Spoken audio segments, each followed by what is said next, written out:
We are here at the grounds of the Grampian Transport Museum here in Aberdeenshire for How Many Left? The show that prizes the rarest of cars, the ones that were made in big numbers but faded down into rarity. And there is a lot to see and a lot to choose from here. So without any further ado, let's take a look around and see what rarities we can stumble upon.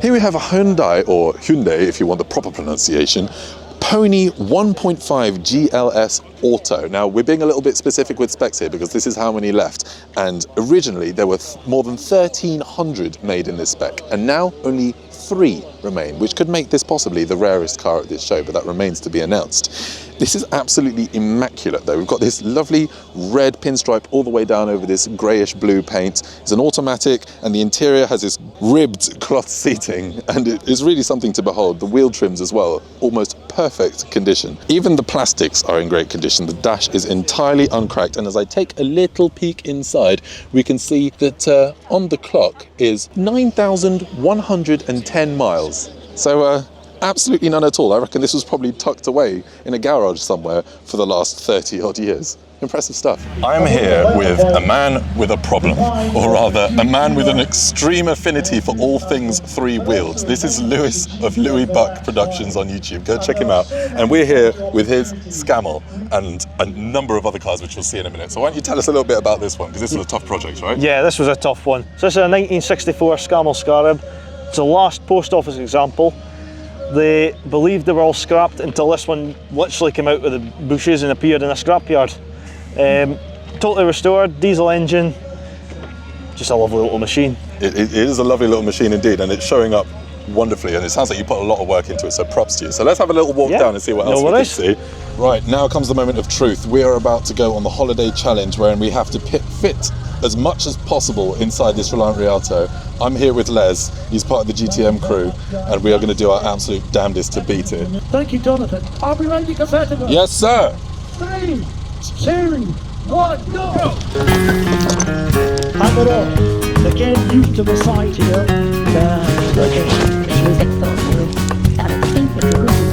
You saw nothing. This could be the vehicle for this challenge. And I saw this.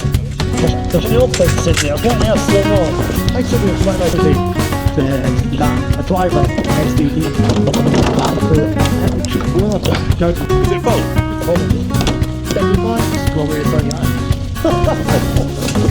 Don't you get this out? Right.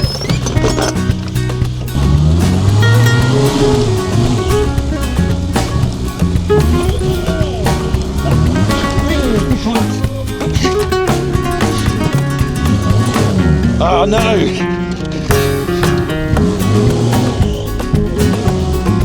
Okay.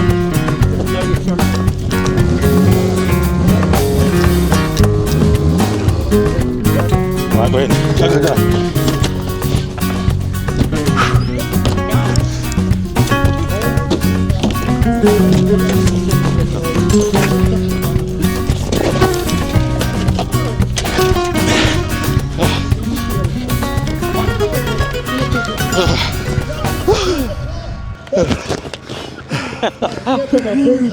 That was brilliant. I'm absolutely knackered. I shouldn't be.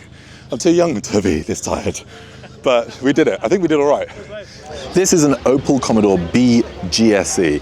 Of a reported 140,000 models, just the one remains. There are 3 others in different specs and trimmed. This is the only one that is an auto. This paint is immaculate. The wheels are brilliant. The bumpers and chrome are sparkling. And so is that steering wheel, which has got this lovely candy green paint over a chrome spokes design, and the interior is absolutely gorgeous too. Dash completely uncracked, and this lovely vinyl roof, which looks almost new. I've no idea how this car is such a survivor, and it is such a thing to behold, especially considering I'm never going to see another one of these again unless I happen to bump into this car. What a thing. What are we looking at here? This is a 55 Reliant Regal Mark II. They only made these a couple of years, and it was the last aluminium bodied Reliant. It's the first Reliant I've ever seen with a drop top, so that's something in and of itself, and very nice indeed. What about this one? So this is a 325 Regal. Built 1963, the first year that Reliant did a full fiberglass body Reliant.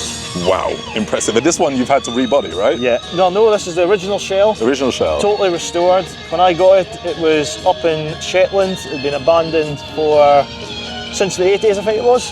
And did a nut and bolt restoration on it, and this is the first time it's been out on display. Here we've got two of some of my favourite little Japanese cars actually. Two MR2s, specifically the AW11. This one's a 1986 and this one is a 1989, and with red and white, just like the Japanese flag. What more could you possibly ask for? This one's got some lovely stripy cloth interior as well. This one's got a split pattern between white and grey, and they're absolutely gorgeous. Both of them are stick, both of them are mid-engine, and neither of them have quite the same Widowmaker reputation as their younger brother, the SW20 did. I would have either of these in a heartbeat, and I'm extra glad that they are both here today. They're not necessarily the rarest. There are about 430 remaining, but they're still absolutely gorgeous. And over here, so this is the Regal 330. Yeah. Are really Basically, same as the cars. van. These have a bigger engine than the older ones, but fun little machines. And Bond Bug, this is you as well. Yeah, easy to know a Bond Bug. Yeah. So iconic. Absolutely lovely. 1974. Sweet. And I saw you were giving people track laps in it as well, were you? Yep. Yeah. It's good fun. Doing God's work. Check this out. Bright red Opal Manta GT, but this one is a little bit special. It is the poverty spec car. It's a 1.85 speed, but it's the factory exclusive, which means you've got your extra 2 headlights on the front and a couple other bits and bobs, Ermshire front splitter, Ermshire rear spoiler, this, that and the other. But usually the exclusives are meant to have a little bit of black trim here, and you might think, oh, well that's not great. I mean, it must be missing. No, because this was a run out model, it was a bit of a parts bin special, they just ran out of that black bit of trim. So this never had it from the factory. But all of that aside, there's supposed to be about 12 left of these on the road, though how many left only counts the GTs, but I mean, the GT is the one you want anyway, so why does it matter? In any case, this thing is absolutely awesome. It's not necessarily in the best nick. The owner tells me that it has been stored for a while, but not necessarily in the best of places. Maybe it was a rough garage, maybe it was just left on a driveway, but someone has used it and not necessarily looked after it the best, so there are a couple bits of rust here and there. For a car of this age, from 1988, it is faring remarkably well. This is one to remember. And this is an all-original Vauxhall Chevet. And when I say all-original, I mean down to the wheels, but not just that, down to the brake pads, down to the brake shoes. Everything on this car is original. It's got 2 owners from new. The original owner had it up until 2022 when it was bought as part of a deceased estate sale by the current owners.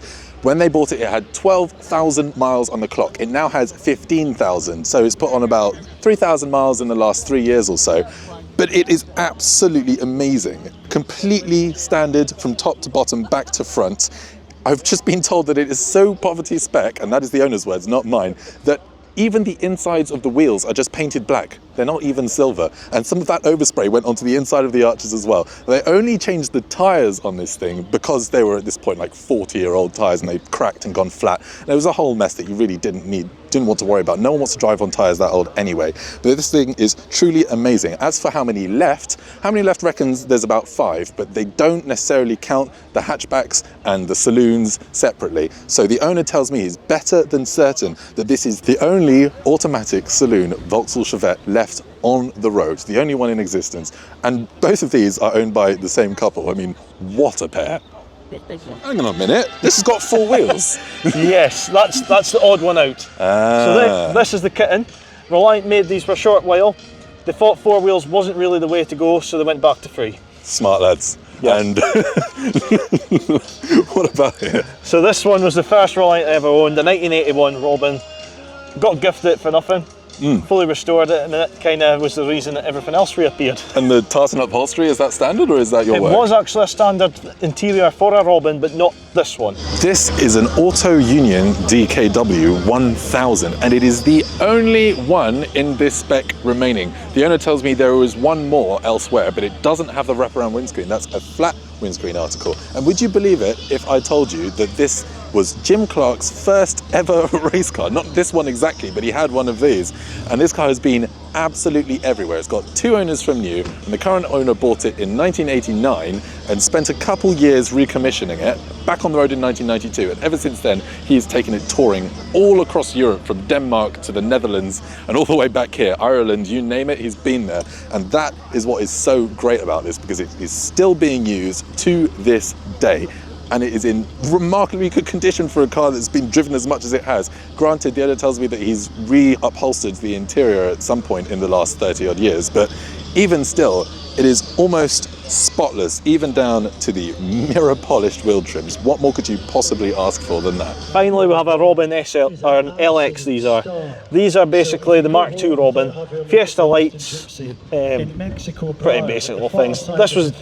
They went to these, the Mark III, and then after that, Reliant kind of stopped production. Wow. But, well, now you know what I mean when I say a man with an affinity for all things 3-wheeled and also cheats with 1 4-wheeled Reliant. But that's a different thing. It's a pleasure to meet you, fella. Yeah, it was Thank good you to very meet much you for too. showing your collection. Cheers. And we'll have to come around and see the rest of it soon, you'd be because I know welcome there's to more. it. Oh, there's a few more.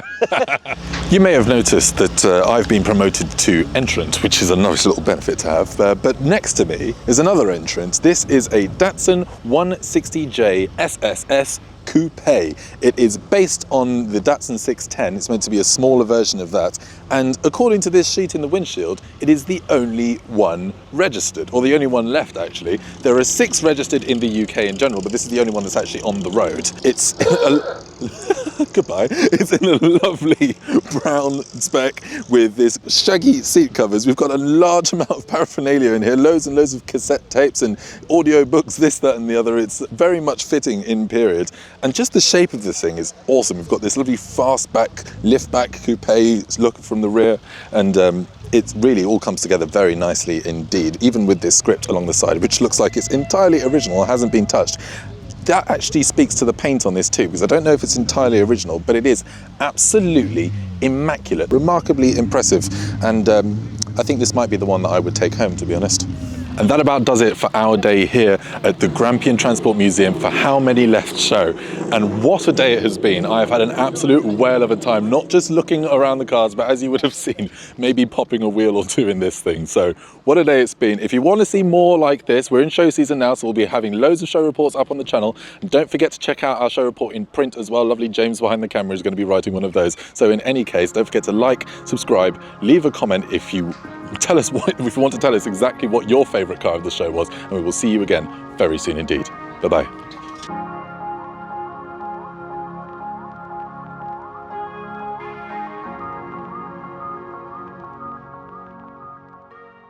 Drive round and catch up with Graham and the lads down here. So as I said before, leave wherever you're parked, rumble round in a very quiet,